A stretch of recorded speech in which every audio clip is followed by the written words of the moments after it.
Good morning, everybody. I'm doing a reading for one of the latest poems I did called Blame It on Fido. And barring some uh, technical difficulties with the computer, allotting for some time, um, I believe you'll enjoy. Blame it on Fido. Darkness prevails, my opening eyes burning and gloss. My last memories of a dog's bark and slimy beef bones that I tossed. Feeling my face, no air coming out into the darkened abyss. Not even a heartbeat or flutters, wiggles or a kiss. I pull my slow arms up, touches numb of my cold face, and I yank out of my jaws the staples, stents, and braces.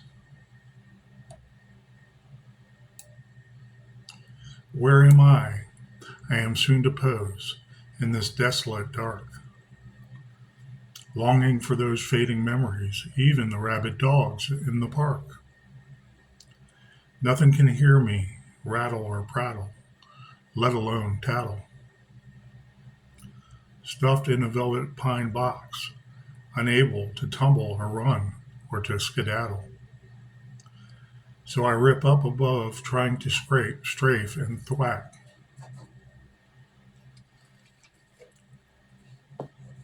The silky ruffles and velveteen hood as if I'm under attack. With little to give, the pine wood starting to splinter and sift. Dirt all above, my hoeing becoming shoves, my thoughts all adrift. Staples across start to rip from my belly all the way up to my chest.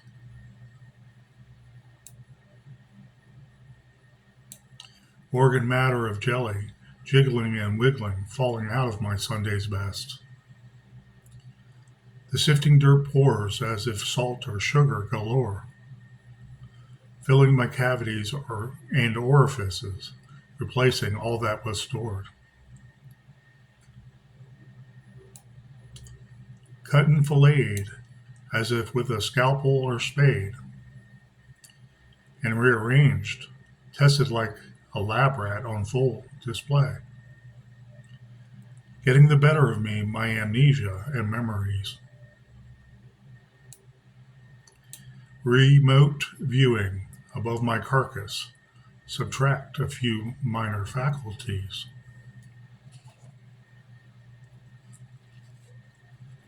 Veiny clods of roots, I began raking, whacking, and displacing. Guts pushed aside without pain for the rats and the taking. Inching up at a slow pace and coming awake, tasting my decay in composted state, locating a snake that I ate.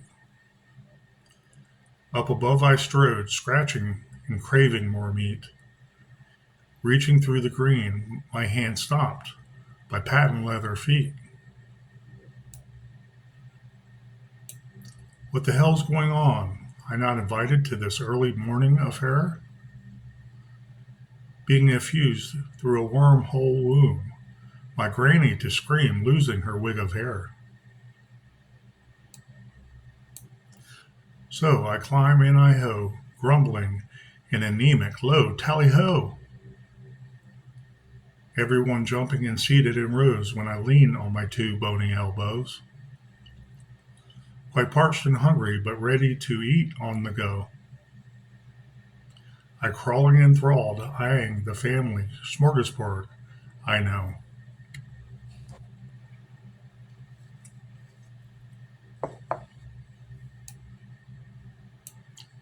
Uncle Walt tripped over Aunt Wanda, a heart attack to ensue. My sisters and brothers of other mothers I low crawled up to and chewed. Guts and organ meat parts all around. With moaning sounds I impart my confession. Rippin' and runnin' and funnin' and consuming all of my family procession, not avoiding my granddad and neighbor guests, who we emasculated in pieces.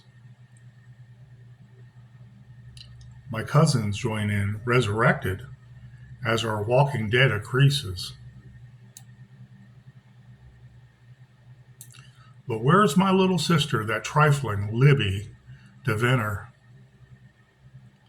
No vegetarians are welcome at our humble little dinner. We're just having a ball, some crazed Virginian cannibal dead, where no one escapes our red hellscape of the putrid undead rabbit.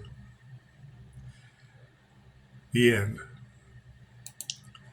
That was Blame It on Fido, a poem I enjoyed doing twice. And every time I tried to do a video before, there was an interruption with work calling or family calling.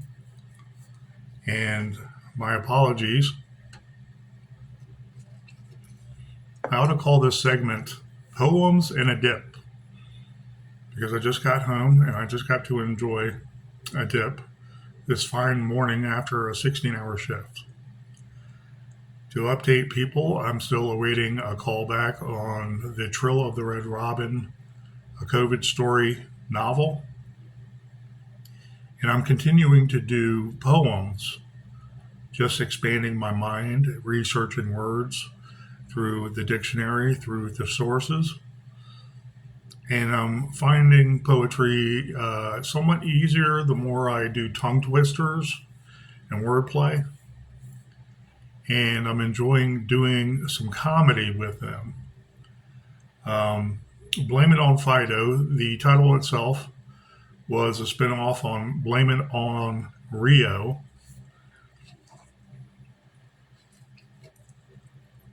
An actual movie in the 1980s. I remember it was a popular movie at the time when it came out. And I've heard people say it kind of colloquially, blame it on Rio. If something bad happens, blame it on Rio. And what have you. And so I thought of blame it on Fido with my concept here. And just to be clear, the concept might not be so unique because of the zombie craze and the zombie cult of movies in modern day cinematic portrayals. There was a movie, I believe, Boy Eats World, where it was a boy who becomes a zombie in high school, and it's seen through his eyes. That might have been the plot theme. There have been some zomcoms with the high school genre in general. And I love zombies first and foremost. However, I don't want to always go to the gore well. The reason why is I've seen in the history of writers and some writers that are breaking out into horror genres. They go directly to gore because that's what everybody wants. They want to be intrigued by excessive slaughter, bloodshed, carnage, the whole apocalypse being a wasteland of human parts, body parts. And I refuse to go that route because I believe I have more skill to be an artist and work on ghosts, the classical ghost stories I love, with the classical intrigue and the classical mystery that leaves people stupefied and in awe when they finish reading my work. My breakout novel was Below the Precipice. I think it was officially published at the end of 2007. And I did within 2 weeks, right after that, after finishing Below the Precipice, Taken for Granted. Because Below the Precipice was such a mega biblion. Anybody that reads it now, they're like, that was better than I thought. I did not expect that from a first-time vanity author. And people are not just blowing smoke up my ass. when they're referring to my dreamscapes, the horror scenes, the carnage that occurs, because we can see carnage in our dreams, in our nightmares also. And it was through the eyes of a younger child, 9, 10 years old at the time, and his family is going through some stuff. And he's somewhat cynical when he's rehashing what has transpired in his life. However, the concept was not new at the time because of movies like The Sixth Sense, The Other from 1972, I believe it was, where the brother is talking to his dead brother, and you don't know that till the very end. Whatever that depiction was, it was very, very well done.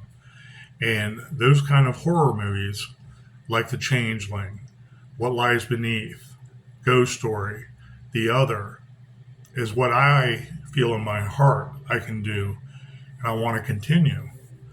I also want to make movies in Virginia no matter what, and make Virginia the next panacea, the next Hollywood, the next Toronto in Canada, where most of the Hollywood productions, or a lot of them, are being done now.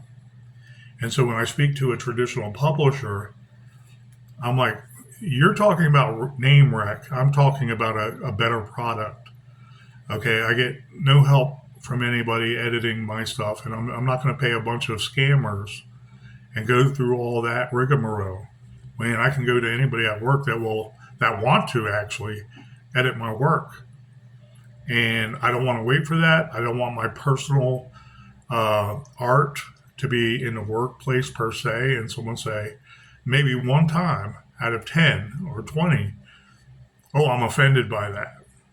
And then that be a line that we cross too far. But I do have friends that will edit my work.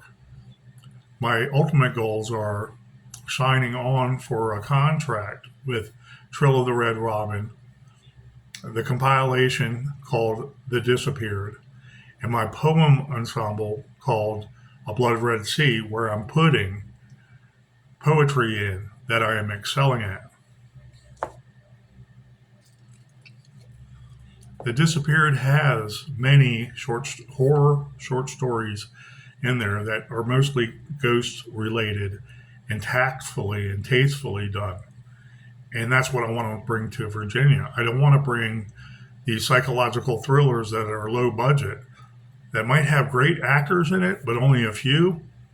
And the screenplay is small. The screenplay is not dynamic. And the trope of it being all in someone's head a million times, and then they're seeing themselves, they're already dead, or they're having some kind of movie long premonition, and it comes to a head at the end like an O. Henry. There are a dime a dozen, those psychological thrillers that are horror. And that's not me. That's not what I want. I don't want a quick buck with a lot of immaterial movies.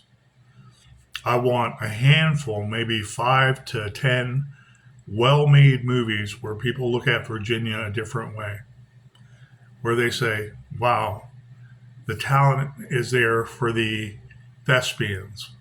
The talent is there for the screenwrites. The screenplays themselves are unmatched. Like a great movie, one of my probably my favorite movie of all time, Behind the Deer Hunter, and those classic horror movies also. I love the classic movies, don't get me wrong. I love some of King's feel-good movies like A Green Mile. Okay, The Disappeared, when I thought of The Green Mile, I said to myself, I can do something better than that. And I want something as good as that. That quality of screenplay and acting and cinematography and just having the right budget for it. So nothing is wasted, but it's good, decent, mystical, magical movies. With my ghost movies, I want the same thing, but with mystery, with great acting, of course, and great cinematography showing beautiful Virginia. Okay, our farms, our hills, our mountains, our beaches, our monuments. Okay, our historical towns. Virginia has everything, especially the classical education. And that's how I was raised. I was raised on Poe. Poe, people don't know this. Poe did most of his work in Virginia, in Richmond. Okay, he died in Maryland, in Baltimore, and he traveled up and down the East Coast throughout his life. But he did a lot of work in Virginia, and in Richmond, Virginia, is the Poe Museum. I passed it a million times, and I'm thinking while I'm writing The Disappeared in a notebook, wow, I'd like to go in there one time and have money so I can enjoy going there on a day off. Because I was looking for the job, I was looking for jobs at the time, 2009 and 2010. And my heart is with Poe. I was raised with Poe. For the longest time, going to Ravensworth Elementary School in Springfield, getting that classic education, all of us thought Ravensworth was named after the Raven short story. But I did go to intermediate school across the way called Edgar Allan Poe. So we read some of Poe and we were aware of his work, but only when I really wanted to start writing from my heart more in the last 30 years did I read all of his work. And I was just enthralled. I was just mesmerized by his work, his long-winded, yes, but beautiful work.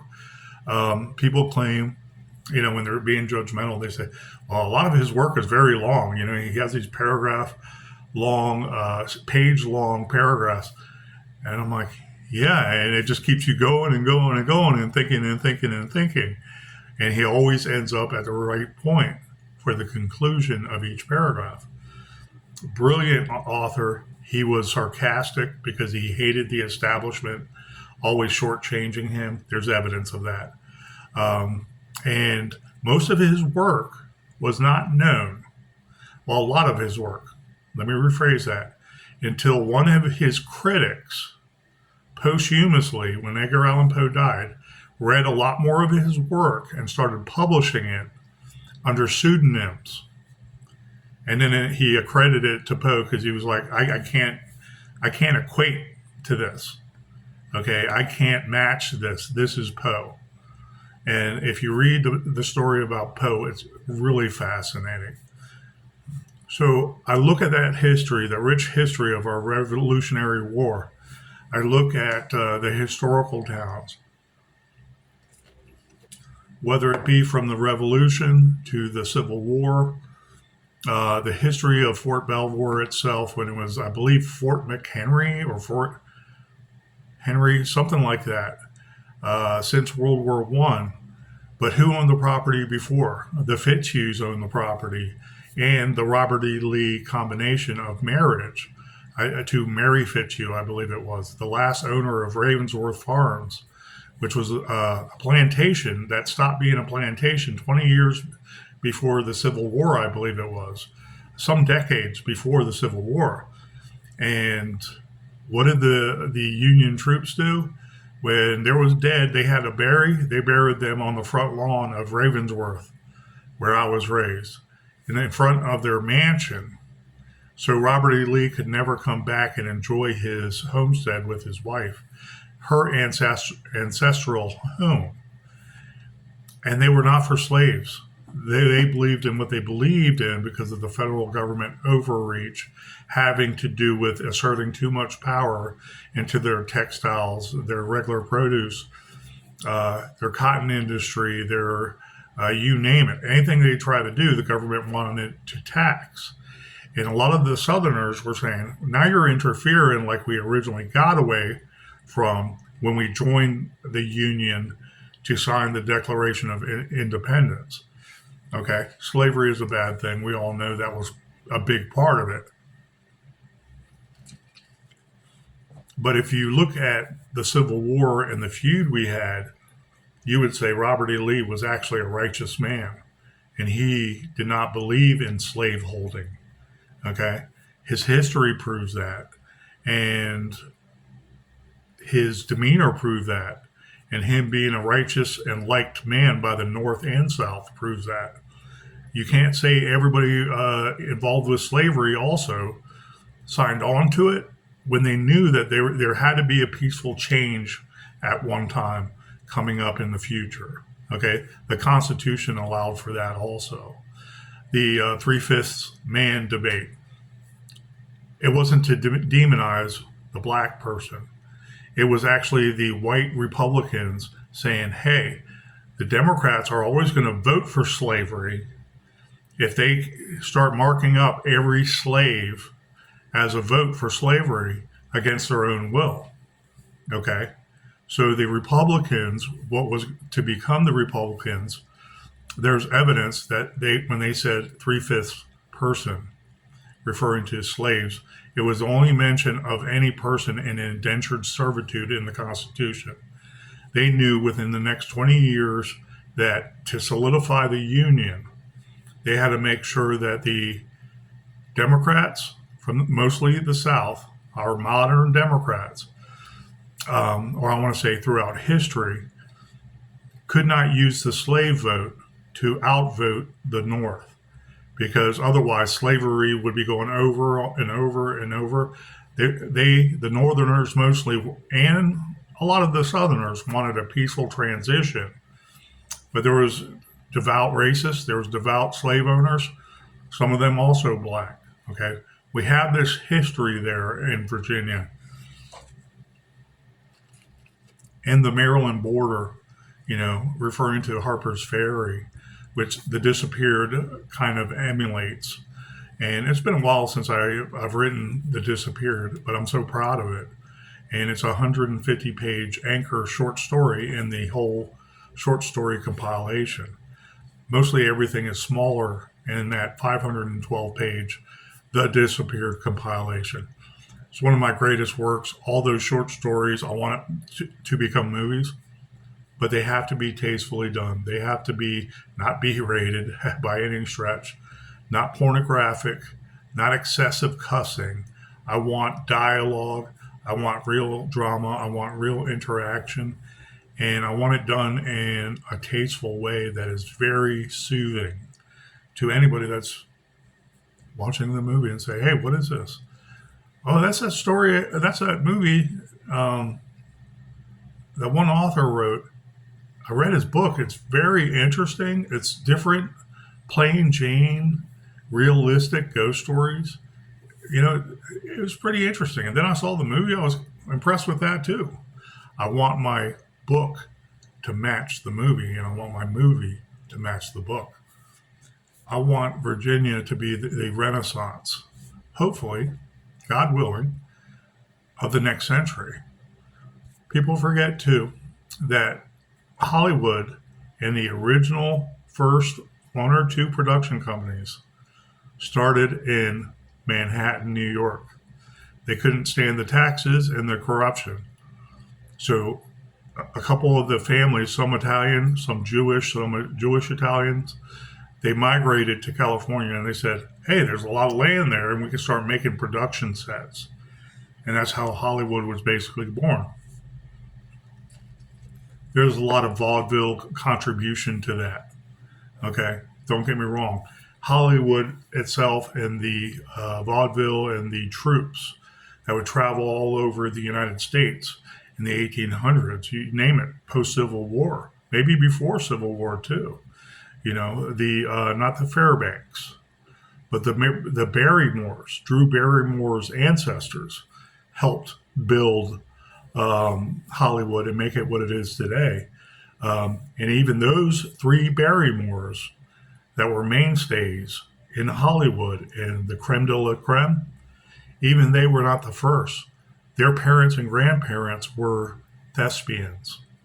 Okay, it's an interesting, interesting honor they have being a Barrymore. Unfortunately, John Barrymore, Drew Barrymore's father, I think he died of alcoholism. I may be wrong, but I knew he didn't work as much in Hollywood at a certain point because of, I want to say, a drug addiction or alcoholism. Okay, it might be a combination. I remember it was not good, and he stopped acting. or he didn't play in good roles enough to be substantial. However, Drew Barrymore, as a young little blonde kid, did movies like Firestarter, and they're like, yeah, she'll be a natural if we groom her to be an actress. Lots of history about Hollywood I'm aware of. And I'm kind of dismayed when some traditional publishers say, name rec, okay, name recognition. Okay, well, you have the well known authors up here constantly. When are you going to do something different to bring everybody in? Enjoyable horror. Not everything has to be a mind screw. Okay, classical ghost stories. I want to say classical because it's done with taste and it's a mystery. And I don't mean a simpleton kind of way. I mean as if, wow, there's something here and I'm on the edge of my seat. There could be some gory blood play. Okay, but I've seen the zombie writers, I want to say in the early 2000s, when I started communicating with some other writers in the MySpace days. They did only zombies because that was the flavor. They saw, or they knew that in that system, there was people that wanted to read everything there was about zombies. Zombies and gore can get old. Okay, I've always loved ghosts because of the classical ghost stories. I was raised on Creature Feature. I've said before in some videos. WDCA Channel 20 with the rabbit ear television. Us children already seeing our Scooby Doo with the ghosts and everything. We're waiting for that matinee movie. Black and white Vincent Price. But the vampire dude, I forgot his name, comes out. And he's basically the MC of the movie. And us kids loving that mystery, loving that horror, loving that not knowing, what's ahead of us in our own lives. And this movie is intriguing us, and it's enthralling, and it's exciting.